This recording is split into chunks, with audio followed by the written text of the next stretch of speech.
Recently, we've seen Milwaukee lean heavier into Spain pick and roll looks designed to get those two open, which is actually a perfect segue into the Milwaukee Bucks' complete offensive playbook, which we'll take a look at momentarily. But first, let's take a look at this Spain action. Now, it's important for me to note that the Bucks don't set up these actions like a traditional Spain. It begins with the ram screen, which is an action where a player gets screened and then proceeds to set a ball screen themselves. And in this clip, it's AJ Green setting the ram for Jericho Sims, who then goes to set a ball screen for Kevin Porter Jr. near the logo. Now watch as Sims turns and rolls directly into AJ Green's man. This is where the Spain action takes place.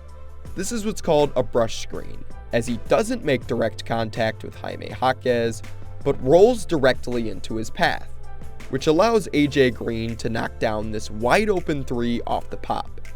The general basis of the Spain action is that the guard either sets a back screen or ghosts a back screen for the big after he sets the initial ball screen, which causes confusion and allows the big to roll and guard to pop. But this doesn't limit the action to those two players specifically. In this clip, we see Mark Sears initiating the ram here with Jericho Sims, but after Sims sets the initial ball screen, Cole Anthony's defender is out of the action. So instead of waiting for the play to develop, Anthony is able to step into this wide open three.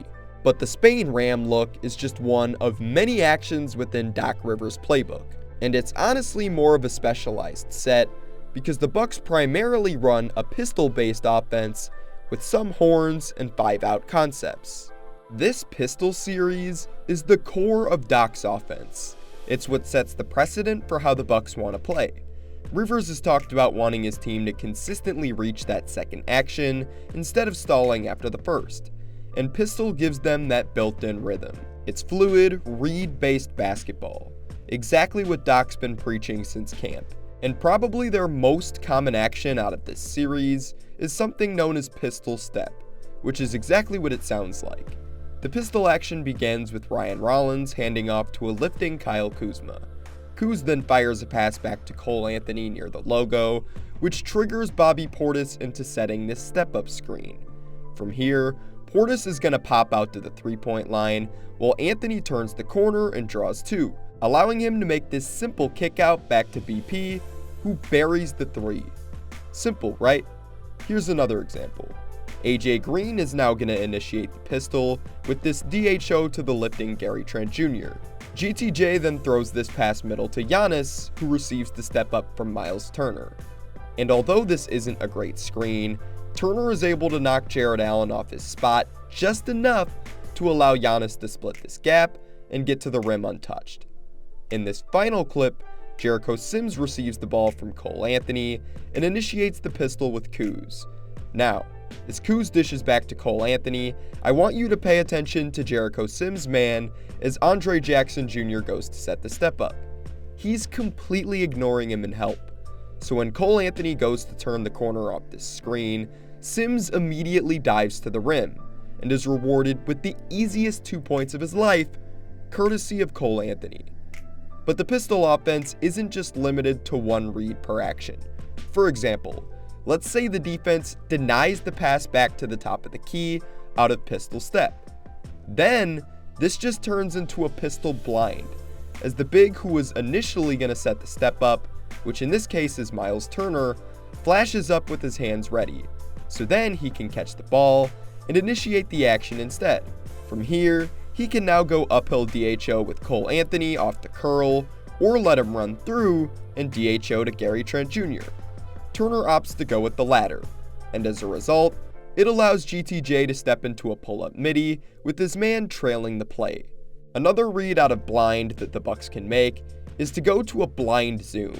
So again, as Ryan Rollins receives the initial pistol from Kyle Kuzma, Keyshawn George is going to deny the pass back to Cole Anthony, which forces Bobby Portis to flash to the top of the key with his hands held high.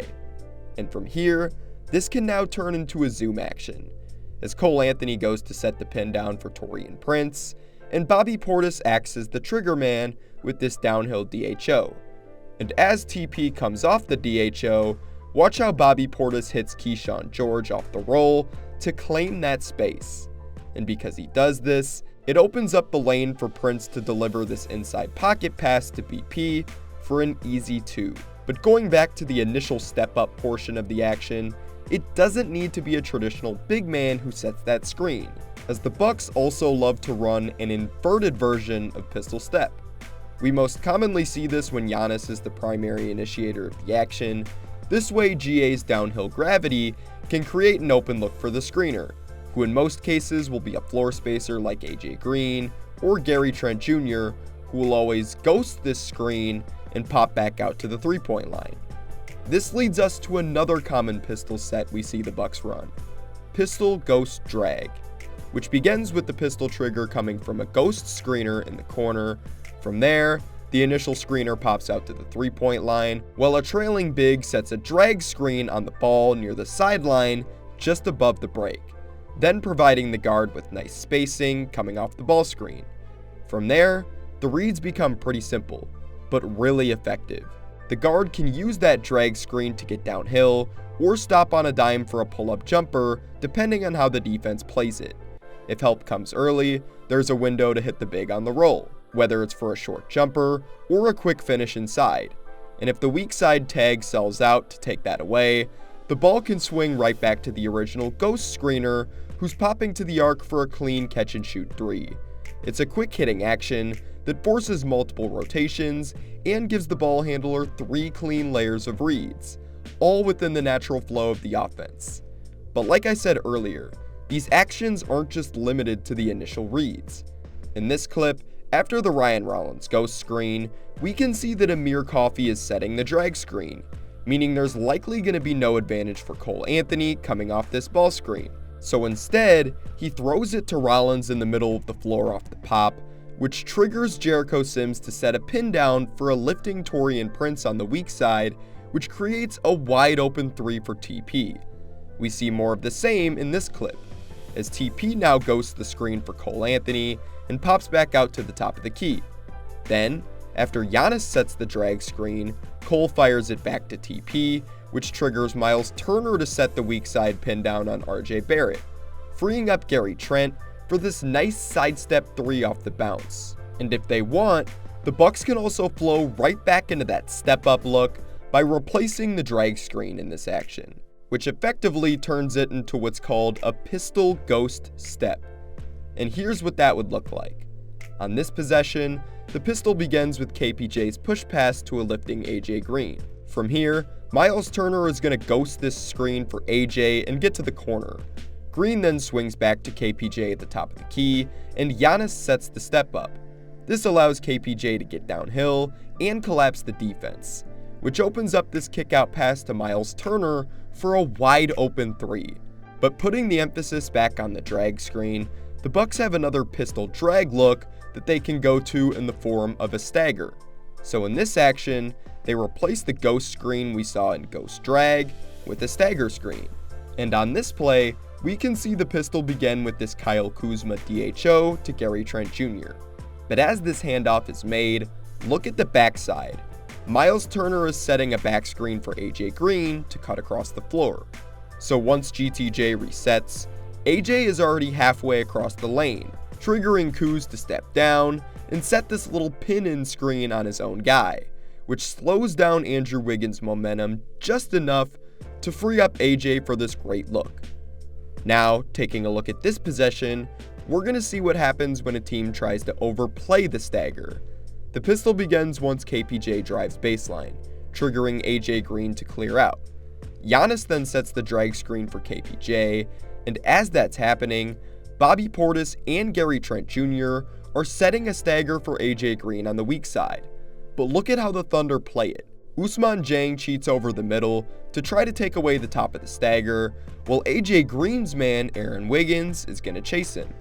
And A-Wiggs leaving the block is important because now the Thunder's defense isn't properly loaded up to stop this strong side pick and roll between KPJ and Giannis, as Porter Jr. penetrates just enough to draw Isaiah Hartenstein out of position, allowing GA to get right by him and finish with the reverse slam on the opposite side, with nobody loaded up on that weak side block. And this is another example of how there are multiple reads to each of the Bucks' actions. Which brings us to the Giannis-specific pistol actions, the Pistol Elbow series. And this is something we've seen Doc Rivers run for Giannis for quite a while. And it's run with the premise of getting GA the Rock at the elbow and just letting him create the rest of the offense from there. You'll most commonly see Giannis want to go isolation out of this action, given the spacing he'll have to attack one-on-one, as it's really just a simple pistol trigger into an entry pass. And from that point, Antetokounmpo can now attack his man one-on-one. But this isn't the only way to run this action, as on this possession, we see that Giannis starts corner and receives the pistol trigger from Ryan Rollins. AJ Green then flashes up to the elbow as Giannis lifts to the wing and sets this back screen on OG Anunoby so that GA can post up in open space on the strong side of the floor. And after fighting for interior positioning, Giannis receives the post entry from Gary Trent Jr. on the opposite side, and with no backside help, GA spins baseline into this nice reverse finish. But as impactful as the elbow series is at putting Giannis in advantageous positions, it's not an action that's purely limited to him, as on this possession, we see that Kyle Kuzma is the one who flashes to the elbow to receive the touch off of the pistol trigger. And from there, Ryan Rollins follows his pass and cuts over the top to relocate to the weak side. As that's happening, watch Bobby Portis set a pin down for Taurean Prince, which gives TP just enough space to fire this 3-ball off the dish from Kuz, a setup that is eerily reminiscent of how the Bucks ran their ghost drag action we just talked about a little bit earlier. And a wrinkle out of their elbow series that they've seemingly just implemented is a get action that they can play out of. It begins with the point guard, in this case Ryan Rollins, starting the pistol trigger with this push pass to a lifting AJ Green. Rollins is then going to set this little brush on OG Anunoby and cut through as Giannis flashes a bit higher to catch the get from AJ Green. Green then chases his pass and steps into open space off the DHO from Giannis, allowing him to step into this pull-up 3. So the get is as simple as pitch and chase. But here's what happens when the defense denies it. On this possession, we see the Bucks go into that same setup. But this time, Mikal Bridges is able to chase AJ Green off the 3-point line, which instead prompts Giannis to swing the rock cross court to Miles Turner, who is now going to reset the offense into what's called continuity, as the Bucks reset the pistol trigger with the fake curl into a DHO.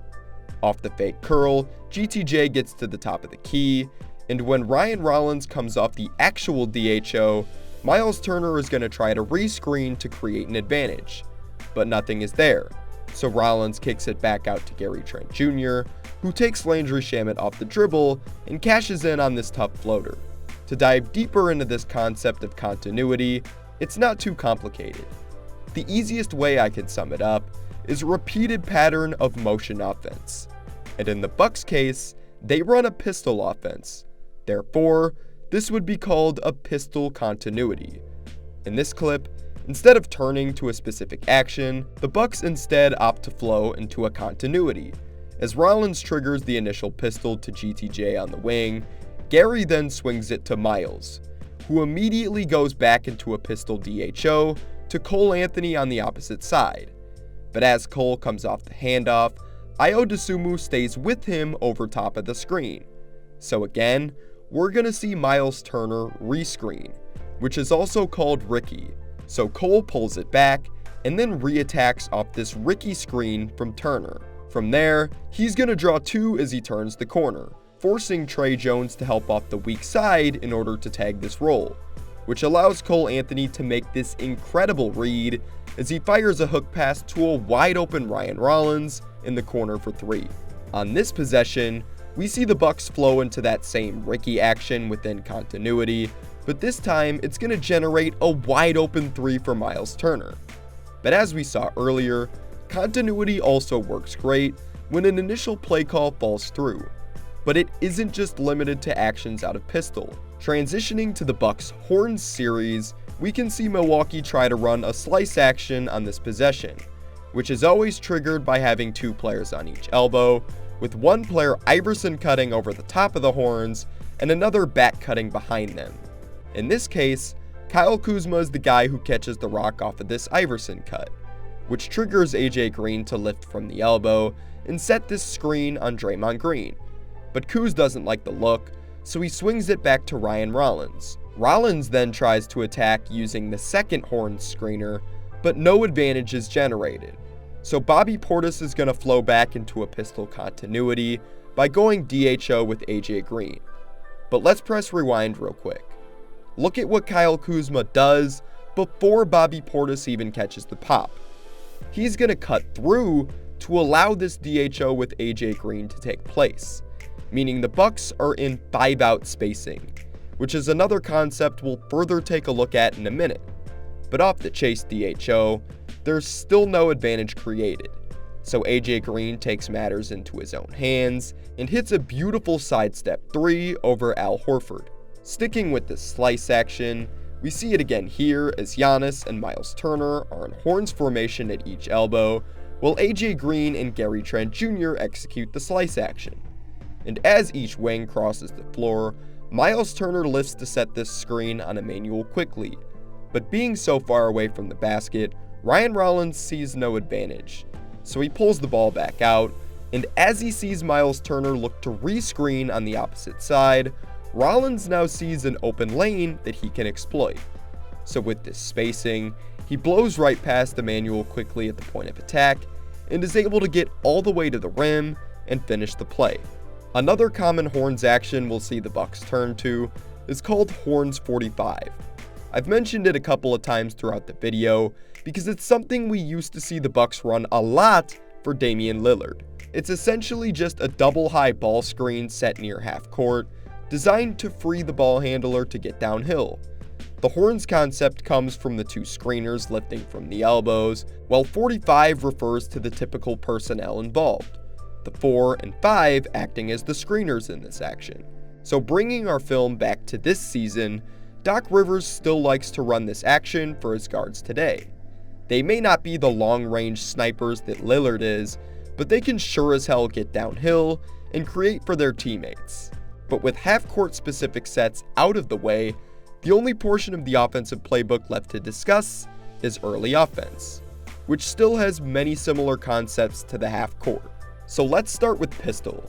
As you can see on this play, a pistol action can be as simple as a transition pitch and chase, which is exactly what KPJ and AJ Green execute here, and it allows KPJ to get downhill with an advantage, which forces Nikola Vucevic to step up and help off of Miles Turner in the corner, meaning Josh Giddey has to help the helper, which leaves Gary Trent Jr.